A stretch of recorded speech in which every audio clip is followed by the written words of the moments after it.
Hello Leo, welcome dito sa second week of September reading mo. I'm Purple Teen para sa mga bago dito. Kung di pa po kayo nakaka-subscribe, please don't forget to subscribe dito sa aking YouTube. Paki-like and follow na rin ang aking Facebook, Instagram, and TikTok. Mag-send lang kayo ng private message sa aking FB page kung interesado kayo mag-book or mag-inquire about personal reading. Yung link at details, hanapin nyo, nakalagay sa description below. Leo, ang lucky day mo Friday. Ang lucky numbers mo, 58, 45, 25, 50, 23, at saka 26.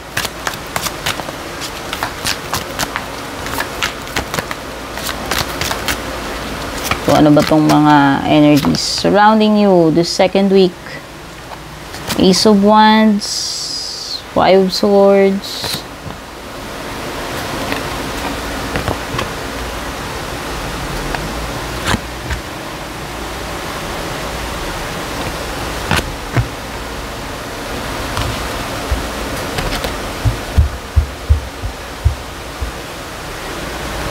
ang nakikita ko dito, mukhang merong shake up with the Tower, no? Something na unexpected mangyayari, no?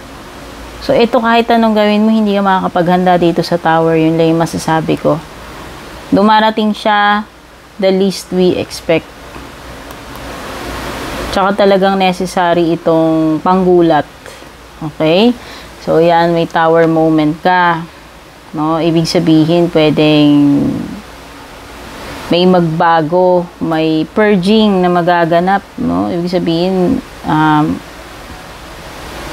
matitibag yung dapat tibagin sa kalagayan mo. Yung dapat ng palitan, no? Yung dapat ng, yung mga dapat mong malaman ma-expose, no?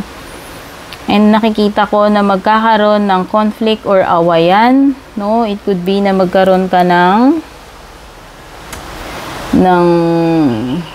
trouble or misunderstanding, no? Mawawalan ng communication. Pwede kasing meron ditong someone na hindi nagiging honest sa'yo. And pwedeng yun yung pagmumula ng away ninyo. So, pwedeng asawa mo, o kahit hindi romantic, kahit hindi jowa, kahit hindi asawa. No? Anything na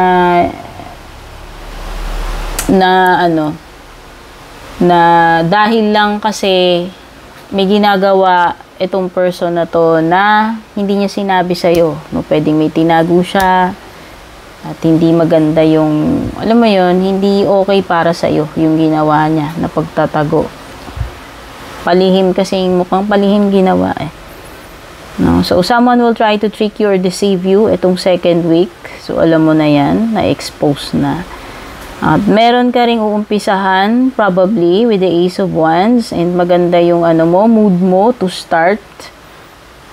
No, kung ano man yung project na yan, ano man yung gagawin mo, ikaw ay you will have all the energy and inspiration, no, and drive na gawin yung bagay na yan. And also meron ditong dalawang knight, so this could be competition. So kung kung lalaki ka, pwedeng counterpart mo, kakumpetensya, kalaban, karibal, no? And kung babae ka naman, it could be na dalawang tao yung nagpo-pursue sa'yo. Baka naman may admirer ka o dalawa yung nag-aagawan sa'yo dyan. Manliligaw, hindi ko alam, no? And it could also mean a lot of movement or travel for you this second week. Kasi punong-puno ng night, no? Ibig sabihin, may changes, may movement, may travel. Okay? So, nakikita ko dito, this is career-related. No? O kung hindi man, just sa business mo, makikita mo may movement. Basta merong may mapapansin kang changes this second week, tsaka movement pagdating sa career, tsaka business mo.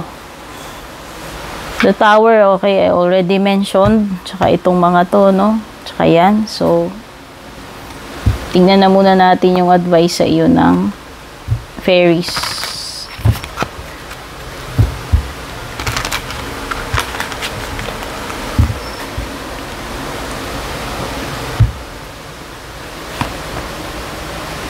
Believe in magic. Open your eyes and see the magic that's all around in nature. The Fairy of the Northern Light says, you are part of nature, so you are magical too. So, mukhang may something magical, no, na mangyayari. Something nga na hindi mo ina-expect. Parang the tower, no. Pero this is, alam mo yun, blessing in disguise naman yung tower. Huwag niyong iisipin na pangit yan. Alam mo yan, kailangan talaga yung tower para mabago yung mga dapat baguhin sa atin, sa buhay natin, na usually, pinipigilan natin, no. So, ito nga yung binabanggit ni Fairy. Mukhang may something, basta maniwala ka and it will create wonders for you. Yun yung nafe-feel ko. Kaya sinasabing believe in magic. Kumbaga, kung naniniwala ka, manifest mo, marireceive mo. Ganun yun eh.